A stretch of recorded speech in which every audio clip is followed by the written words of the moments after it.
Well, we're on our 25th day of our gospel reading plan. We're reading through Matthew, Mark, Luke, and John. This is our next to the last day in Luke, and we're just in the 22nd chapter, Luke 22. And I want to focus us a little bit today on verses 31 through 34, say a few words about that. There, Jesus says to Simon Peter that Satan has demanded to have him. You remember way back in the day that Satan showed up at a heavenly council, and just a curious thing all in itself, I guess, but there he demanded to have Job to try him, to break his faith. And here we see the same thing with Peter. Satan has demanded to have you, Jesus says to Simon. It's curious, though, the word you there is plural. I have demanded to have you. It makes it seem like he's demanded to have all the disciples.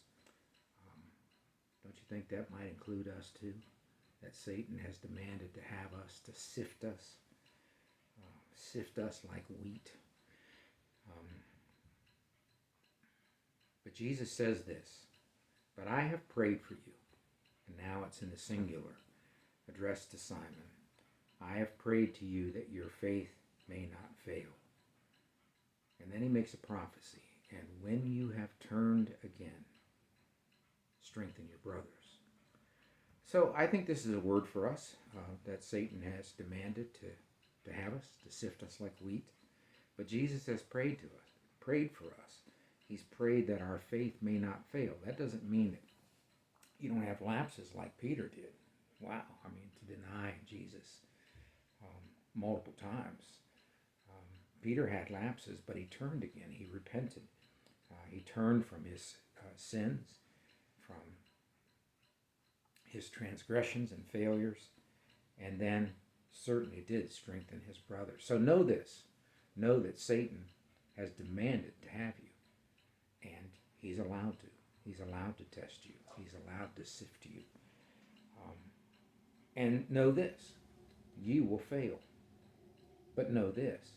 Jesus has prayed for you that your faith may not fail. May you keep the faith, and may you find reason to do so in your reading of Luke 22 today. Let me pray for you. Father, increase our faith. Keep us in the faith. Keep us with you until the very end. The worst thing that we can think of is to not be with you and in you, and you through your Spirit in us. So keep us in the faith, even through our failures. We ask it for Christ's sake. Amen. Well, it's a rainy day where I am, and we're not feeling too good at the Ryman household.